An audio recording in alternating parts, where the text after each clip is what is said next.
approach, if you compare this national reliability guarantee versus a clean energy target, why is that better than that? Because it's about where you put the heavy lifting.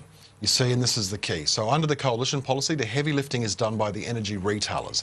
They're the ones who have to make sure that they are complying with the two guarantees, that is reducing emissions, but also making sure that we have reliable or what's called dispatchable power. Whereas Labor's approach is to whack and to penalise consumers, making them pay much higher prices, you know, an energy tax, a carbon tax. And so they're the ones under Labor's policy that do the heavy lifting, and that's the key difference. In terms of the impact on power bills, I've been reporting this morning that my advice is that Mr Turnbull and Mr Frydenberg will today be detailing a reduction in the power bill for the average household of $115 per year. Well, we expect that this will absolutely put downward pressure on energy prices.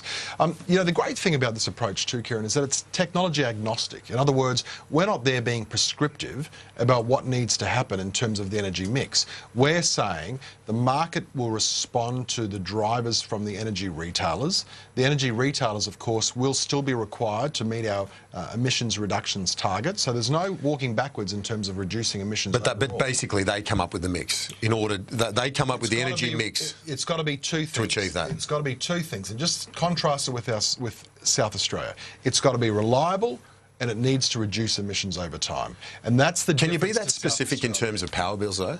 Yeah, well, it's about the guarantee could it be that the more? retailer offers. You see, so the regulator will impose on the retailer a requirement for them to use a certain amount of reliable baseload power and a certain amount of renewable. But in terms of the impact on the power bills for households, the $115 reduction, can you be that specific? Well, I mean, that is the early modelling that's been done, that's been provided to us.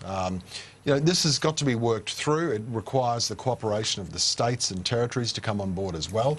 We believe this is going to put downward pressure because it's going to mean that there can be investor certainty. The other big problem at the moment, Kieran, is that there's no certainty for a lot of those that might be investing into the space, whether it's renewables, whether it's solar and batteries, whether it's hydro, whether it's gas, whatever the mix is, not a lot of certainty at the moment. And the government wants to fix that, put certainty back into the marketplace so that people who are investing, and bear in mind with big energy assets, you're often talking multi-decade returns. So you're not just placating the sceptics, the climate deniers? This is about reliable, affordable power that reduces emissions over time, and it's about making sure that we have a market-based approach so that you've got the market itself, the energy market itself, the retailers responding to the requirements. Trade Minister, thanks as always, appreciate it.